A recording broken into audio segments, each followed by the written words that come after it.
14장 13절에서 23절 형제를 넘어지게 말라 사랑 안에서 행하라 라는 제목입니다. 13절 제가 읽어보겠습니다. 그런즉 우리가 다시는 서로 비판하지 말고 도리어 부딪힐 것이나 거칠 것을 형제 앞에 두지 아니하도록 주의하라. 그런즉 운이라고 하는 표현을 통해서 앞에서 나오는 권면의 내용 비판하지 말라죠. 이것을 긍정적으로 그러니까 형제가 실족하지 않도록 하라라고 바꿉니다. 따지고 판단하고 정죄하려는 태도를 버리고 동료에게 걸려 넘어질 소지가 있는 것들을 예방과 배려의 차원에서 제거하라고 권면하죠. 이 부딪힐 것, 프로스콤마하고 거칠 것, 스칸달론 이 두 단어는 이미 9장 33절에서 나온 바 있습니다. 유대인들은 예수 그리스도를 거치는 것으로 그 스칸달론이죠. 그리고 십자가에 달려 돌아가셨기 때문에 저주를 받은 자로 봤죠. 그래서 그 예수에게 걸려 넘어졌죠. 이와 유사하게 교회 내에 신앙이 강한 자들이 꺼리낌 없이 먹고 마시고 그리고 유대력을 지키지 아니함으로써 이를 바라보고 있는 친유대적인 성향의 사람들, 즉 연약한 자들이죠. 그들이 실족하거나 걸려 넘어지거나 아니면 시험에 들 수 있죠. 그렇기 때문에 조심하라고 바울은 이야기하고 있습니다. 14절 내가 주 예수 안에서 알고 확신하노니 무엇이든지 스스로 속된 것이 없으되 다만 속되게 여기는 그 사람에게는 속되니라. 바울은 14장에서 18절까지 해서 왜 강한 자가 약한 자를 비판하면 안 되는지에 대한 이유를 밝힙니다. 사도 바울은 그리스도의 전승을 통해서 분명하게 알고 있는 내용을 언급하죠. 내가 주 안에서 알고 확신하노니 이렇게 설명합니다. 무엇이든지 그 자체로 즉 스스로 부정한 건 없어요. 부정한 것이라는 헬라어는 코이논이죠. 이것은 히브리어 타메를 번역한 것입니다. 반대는 정결한 카다로스예요. 이 정결과 부정결의 대비는 이스라엘이 자신이 주의 종교와 대비해서 신앙의 정체성을 지키고 유지하는 데 굉장히 중요했던 사고입니다. 이스라엘은 매 순간 정결과 부정결이라고 하는 두 범주 속에서 정결함을 택하면서 살았어야 되죠. 이 정결과 부정결은 제의와 관련해서 특별하게 중요한 개념입니다. 이러한 이분법을 초대교회 내에 유대교 성향을 가진 신앙인들은 여전히 중요하다고 여겼죠. 그런데 주로 이방인들은 이것은 이제 더 이상 중요하지 않다고 봤죠. 이러한 문제가 로마 교회에서 다시 불거러지면서 14장에서 바울이 개입해서 어떻게 강한 자들과 약한 자들이 조화롭게 신앙생활을 할지에 대해서 충고를 하고 있습니다. 고린도전서 8장에는요. 창조주의 관점으로 부정결의 문제를 접근해요. 즉 하나님만이 유일하고 참된 신이기 때문에 그리고 그분을 통해서 온 세상이 창조되었기 때문에 그리고 피조물은 다 그의 작품이기 때문에 피조물 중에 더러운 건 없다. 이런 식으로 창조신학적인 관점에서 창조주의 관점에서 정결과 부정결 그래서 먹어서는 안 되는 것과 먹어도 되는 것에 대한 문제를 접근하는 데 반해서 로마서에서는 바울은 예수님의 가르침에 근거해서 속된 것은 없다고 단언하고 있습니다. 모든 음식은 가하다고 하는 태도 이것은 초대교회에 널리 받아들여지고 있었던 개념입니다. 사도행전 10장에서 베드로가 환상을 보지 않습니까? 먹어라. 그런데 부정결한 것을 어떻게 먹습니까? 라고 할 때 세 번이나 계속 이제 먹으라고 얘기하면서 하늘의 소리가 어떻게 들려요? 내가 정하다는 것을 네가 왜 부정하다고 하느냐 이렇게 하죠. 그리고는 이제 고넬료가 보낸 사람이 오니까 따라가서 고넬료에게 최초의 이방인 선교를 하지 않습니까? 이러한 모든 것이 다 정하다고 하는 개념이 초대교회에 널리 받아들여지고 있죠. 문제는 이것을 신앙의 관점에서 얼마나 잘 소화해가지고 받아들이고 이해하느냐이죠. 마음의 태도가 문제죠. 그래서 속되게 여기는 자는 그것이 속된 거죠. 정하다고 여기면 그것은 정한 거죠. 그래서 태도가 중요한 것입니다. 15절 만일 음식으로 말미암아 내 형제가 근심하게 되면 이는 내가 사랑으로 행하지 아니함이라. 그리스도께서 대신하여 죽으신 형제를 내 음식으로 망하게 하지 말라. 교회 내에 믿음이 약한 자도 있고 믿음이 강한 자도 있죠. 이쪽 사람은 먹어서는 안 된다, 저쪽 사람은 먹어도 된다고 이야기했죠. 강한 자의 입장에서 보면 모든 것은 다 피조물이고 하나님이 만드신 거기 때문에 다 먹어도 된다, 그리고 부정한 것은 없다, 이렇게 생각하죠. 그러나 이쪽 사람들은 그건 우상에게 드린 거기 때문에 부정한 것이다 라고 생각하죠. 그렇게 생각하는 사람은 그것이 실제로 그에게는 부정한 것이 되죠.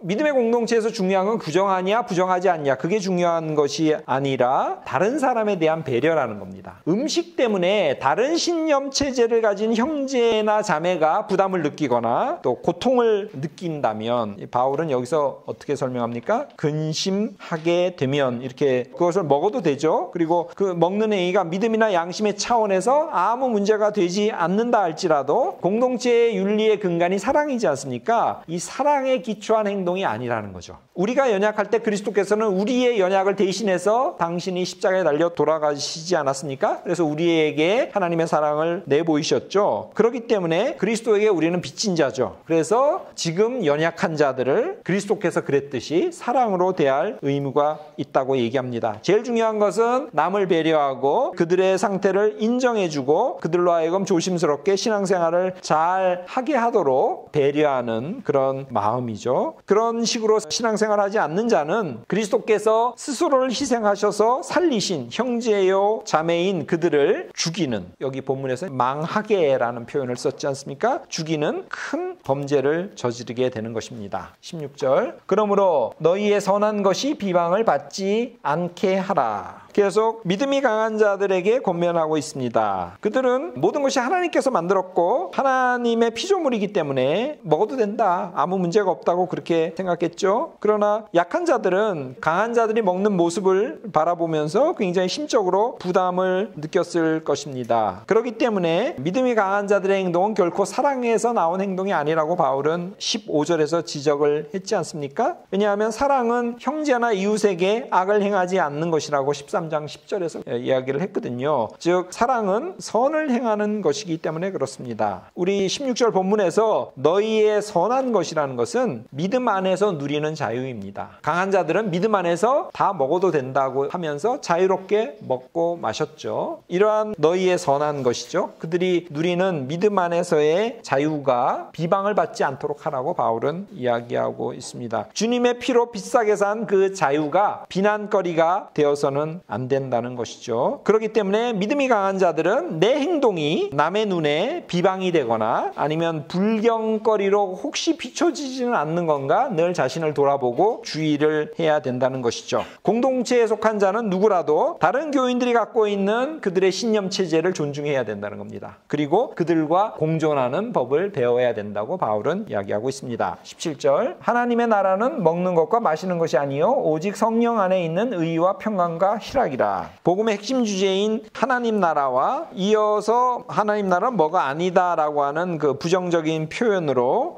먹고 마시는 것은 신앙의 핵심과 아무 관련이 없다, 부차적인 문제라는 것을 바울이 분명히 밝히고 있습니다. 그래서 그 16절에 대한 논증 역할을 17절이 하고 있습니다. 신앙인의 입장에서 볼 때 하나님 나라는 특정 음식을 먹느냐 먹지 않느냐하고 아무 상관이 없다는 거죠. 관건은 구원이 가져다주는 그 은혜의 현실, 이것을 우리가 누리느냐 누리지 않느냐 하는 거죠. 바울의 표현대로 보면 성령 안에 주어지는 의와 평화의 기쁨이죠. 이것이 우리 안에 있느냐 없느냐가 가장 중요하다는 거죠. 평화와 기쁨, 평강이라고 번역됐죠. 평화는. 그리고 기쁨은 희락이라고 번역됐죠. 이것은 성령의 열매 중에 하나이기도 합니다. 갈라디아서 5장 22절 참고하시기 바랍니다. 의는 그리스도를 통해서 선사되는 것이죠. 3장 21절 이하에 나와 있습니다. 그리고 사랑을 통해서 효력을 발생합니다. 그런데 로마 교회의 강한 자들이 음식을 아무거나 막 먹고 그리고 약한 자를 배려하지 않는 그런 태도로 말미암아 이 사랑이 문제가 됐죠. 이 사랑이 공중분해될 위기에 봉착했습니다. 평화는 샬롬이라고 히브리어는 이야기하죠. 그리스도의 대속적 죽음으로 하나님에 대한, 그리고 우리가 우리 스스로에 대한 적대 관계가 해소되므로 종말론적인 구원이 실현되었을 때 우리가 누리는 현실, 이것을 에이렌의 평화, 샬롬이라고 얘기합니다. 이 평화는 이를 구현하기 위해서 애쓰는 신앙인들의 수고와 노력으로 공동체 내부에서 또 공동체 밖에서 실현됩니다. 기쁨은 종말론적인 구원의 확신을 경험한 자들의 상태, 그리고 그들이 외치는 환호와 굉장히 관련이 많습니다. 예수 그리스도로 말미암아 하나님의 의가 이 땅에 도래했고, 그리고 사람과 하나님 사이의 잘못된 관계가 회복되었습니다. 이러한 결과 이루어진 궁극적인 구원의 현실에 대해서 사람들은 기뻐할 수밖에 없었죠. 그리고 이 기쁨은 성령을 통해서 주어집니다. 그래서 바울은 기쁨 속에 늘 거할 것을 권면하죠. 데살로니가전서 5장 16절에 항상 기뻐하라고 그렇게 얘기하죠. 의, 평화, 그리고 기쁨이라는 세 가지 개념을 가지고 바울은 하나님께서 다스리시는 종말론적인 현실을 묘사하고 있습니다. 이 하나님 나라는 의와 평화와 기쁨이 구현되는 곳에 나타나죠. 그리고 여기서 먹는 것과 마시는 것이라는 표현을 통해서 자연스럽게 20절, 21절의 내용과 연결됩니다. 자, 18절. 이로써 그리스도를 섬기는 자는 하나님을 기쁘시게 하며 사람에게도 칭찬을 받느니라. 앞에서 이야기한 내용에서 바울은 결론을 이끌어냅니다. 18절, 19절이 그렇습니다. 이것으로 en tuto인데요. 이것으로가 무엇을 가르치는지에 대해서 의견이 분분해요. 성령, 의, 평화, 기쁨, 아니면 17절 전체 이런 방식으로, 아니면 19절을 참고해서 평화 등등등등 여러 의견이 있습니다. 그런데 이 원어적으로 보면 17절 제일 마지막이 성령 안에서라고 이렇게 끝나요. 원어상으로는. 그것과 관련해서 보면 성령 안에서라는 표현에 이어 18절 제일 처음에 이것으로가 나왔다는 점에서 이로써는 성령을 받는다고 보는 것이 좋을 것 같아요. 즉 성령으로 그리스도에게 봉사하고 섬기는 자는 하나님 보시기에 기뻐하는 자요, 사람이 볼 때는 인정받는 자로, 즉 개정개혁은 칭찬받느니라 이렇게 번역돼 있어요. 인정받는 자로 평가됩니다. 인정받는다는 이 표현은 16절에 비방받는다는 표현과 의미상 대꾸를 이룹니다. 하나님의 통치하심, 즉 하나님 나라죠. 그리고 그리스도의 주님 되심, 그리스도를 섬기는 결과로 이루어진 현실이 저는 그리스도의 주님 되심이라고 이렇게 봤습니다. 그래서 하나님의 통치하심과 그리스도의 주님 되심은 일맥상통하는 개념입니다. 하지만 권세의 측면에서 볼 때는 당연히 누가 더 위입니까? 아버지가 아들보다 더 위죠. 19절. 그러므로 우리가 화평의 일과 서로 덕을 세우는 일을 힘쓰나니, 그리스도에게 봉사하는 수직적인 관계뿐만 아니라 여기서 그 수평적인 관계에서도 사랑을 받고 또 사람들로부터 인정을 받아야 됩니다. 방금 말했듯이 하나님의 나라와 그리스도의 주님 되심, 이것은 등가의 개념이죠. 그래서 하나님의 나라에서 평화가 굉장히 중요하듯이 그리스도의 주님 되심에서도 평화가 굉장히 중요합니다. 우리 성경은 이것을 그리스도를 섬긴다는 그런 표현을 썼죠. 그러므로라고 19절이 시작되는데요. 19절의 이하의 내용은 앞에서 설명한 내용의 결론임을 시사하고 있습니다. 즉 우리는 그리스도에 봉사하는 자들로서 평화의 일을 추구하는 데 힘써야 된다고 바울은 이야기하죠. 여기서 평화를 얘기할 때는 공동체 내의 지금 갈등, 분열, 대립, 이것을 염두에 두고 하는 이야기입니다. 그래서 이 화평의 일이라고 지금 우리 성경은 번역했는데요. 이 평화의 일은 공동체와 관련된 사역을 뜻한다고 봐야 될 것입니다. 그리고 교회 내적으로 보면 형제 자매들과의 교제를 통해서 공동체를 위해서 덕을 세우는 일, 이게 헬라어는 이제 오이코도메예요. 원어적으로 하면 그냥 세운다는 뜻인데 우리 한글로는 덕이라는 말을 붙였습니다. 덕을 세우는 일도 굉장히 중요합니다. 지금까지는 주로 강한 자들을 대상으로 해서 이야기를 했다면 여기서는 주어를 우리라고 얘기하죠. 그래서 바울과 자신의 동역자들이 현재 관심을 갖고 추구하는 그 사역의 내용과 성격을 지금 밝히고 있다, 이렇게 볼 수 있고요. 로마 교인들이 음식과 관련해서 어떤 태도를 취해야 되는지를 간접적으로 얘기하고 있습니다. 그러니까 우리가 화평의 일과 서로 덕을 세우는 일에 힘쓴다고 얘기함으로써 로마 교인들도 약한 자와 강한 자 간의 그런 갈등과 대립, 이것들을 지양해야 된다고 바울은 이야기하고 있는 것이죠. 20절. 음식으로 말미암아 하나님의 사업을 무너지게 하지 말라. 만물이 다 깨끗하되 꺼리낌으로 먹는 사람에게는 악한 것이라. 음식은 부차적인 것이다. 17절에서 이야기했죠. 그리고 중요한 것은 하나님의 사업이다. 직역을 하면 하나님의 일이에요. 에르곤. 하나님의 일이 중요하다는 것이죠. 바울은 앞에서 이를 주를 위해서라는 표현으로 설명한 바 있습니다. 주를 위해서 하는 게 중요하죠. 음식은 중요한 게 아니에요. 그렇기 때문에 음식으로 말미암아 하나님의 일을 그르치는 그런 불상사가 일어나서는 안 된다고 얘기합니다. 모든 것은 다 하나님이 만든 거죠. 그렇기 때문에 제의적인 관점을 볼 때 다 정결하다는 겁니다. 왜? 하나님이 만드셨기 때문에. 다만 부정하다고 여기는 사람은 그것이 부정하다는 거예요. 먹을 때 꺼리끼는, 그 부딪힌다는 표현이 13절에 나오지 않습니까? 그런 꺼리끼는 마음이 든 상태에서 먹으면 그 먹은 것이 그에게 결국 해가 된다는 거죠. 여기서 결국 그 거리낌의 빌미를 제공하는 사람 누구예요? 강한 자죠. 그리고 거리낌으로 먹는 자, 거리낌을 당하는 자는 누굽니까? 약한 자죠. 중요한 건 마음가짐이라는 겁니다. 자, 21절. 고기도 먹지 아니하고 포도주도 마시지 아니하고 무엇이든지 내 형제로 거리끼게 하는 일을 아니함이 아름다우니라. 앞에서 악하다라는 표현, 카콘이라는 표현이 나왔습니다. 여기서는 칼론, 아름답다는 표현이 나옵니다. 앞에서는 거리낌으로 먹는 것은 나쁘다 이렇게 설명했죠. 그런데 여기서는 고기를 먹지 않는 것이 좋다 이렇게 이야기합니다. 20절에서 먹는 주체는 믿음이 약한 자예요. 근데 21절에서 주체는 믿음이 강한 자입니다. 믿음이 약한 자는 포도주나 육식을 다 부정한 것으로 여겼죠. 먹어야 하는 그 불가항력적인 상황이 되었을 때 그들은 거리끼는 마음으로 억지로 그것을 먹었죠. 이때 강한 자들이 만일 약한 자를 위해서 먹는 걸 포기한다면 약한 자들에게 거리낌으로 먹는 그런 불상사가 발생하지 않겠죠. 그렇다면 그것은 더할 나위 없이 교회 공동체를 위해서 아름다운 일, 좋은 일이 된다고 이야기합니다. 형제자매가 실족하지 않도록 배려하는 마음에서 나온 그 행동이야말로 신앙 공동체에서 정말로 귀하고 아름다운 것이라고 이야기하죠. 구약은 부정한 짐승의 고기는 먹지 말라고 얘기합니다. 레위기 11장 등에서 얘기하죠. 그러나 모든 육식을 금하고 있지는 않습니다. 로마에서도 유대식으로 도살함으로써 정결법에 저촉되지 않는 그런 고기였다면 먹어도 되는데요. 로마에는 아마 그렇게 도축되는 고기가 없었기 때문에 신앙이 약한 자들은 그것을 안 먹었고 육식을 삼가했다고 볼 수 있습니다. 포도주는 나실인과 같은 소수의 사람들을 제외하고 유대인들은 다 즐겼죠. 바울이 디모데에게도 건강을 위해서 약간의 포도주는 하라고 권하죠. 그렇기 때문에 포도주를 마시지 않는 것이 좋다고 얘기하는 것도 굉장히 이례적인 것입니다. 포도주는 우상에게 바쳐진 제주로 쓰였는지 안 쓰였는지가 불확실하기 때문에 약한 자들은 그것을 먹지 않았죠. 먹는 것을 꺼려했죠. 자, 22절. 내게 있는 믿음을 하나님 앞에서 스스로 가지고 있으라. 자기가 옳다고 하는 바로 자기를 정죄하지 아니하는 자는 복이 있도다. 계속 강한 자를 향해서 권면합니다. 내게라고 이렇게 이야기하죠.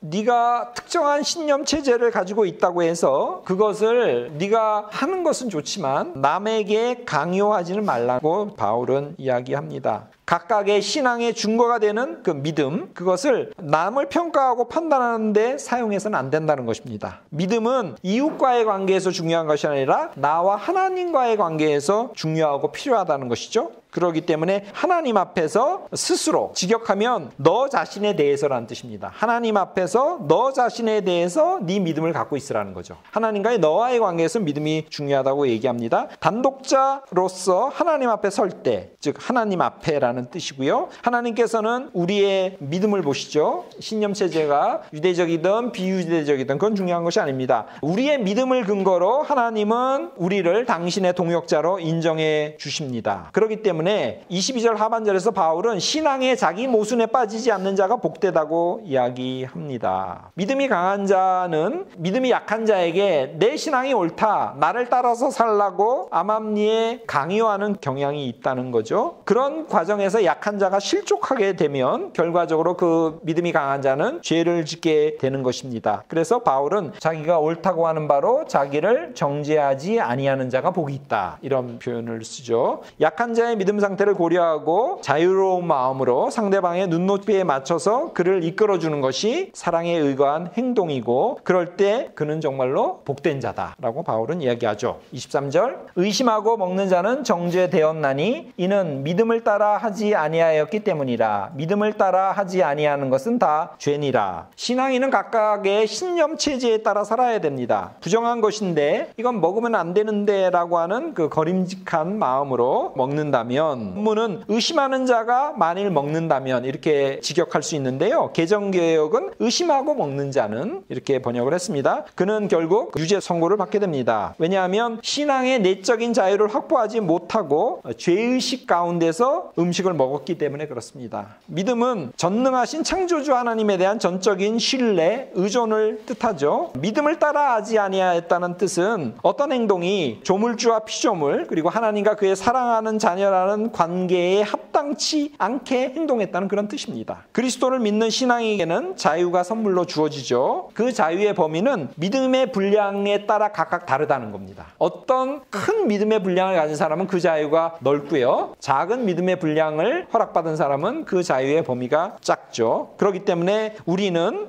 허락된 자유의 범위 안에서 신앙생활을 해가야 되는 것입니다. 이 믿음이 허용하는 범위를 넘은 행동, 그 자의적인 행동은 죄라고 얘기합니다. 그렇기 때문에 다시 한번 읽으면, 그런즉 너희의 자유가 믿음이 약한 자들에게 걸려 넘어지게 하는 것이 되지 않도록 조심하라. 그렇게 설명하고 있습니다.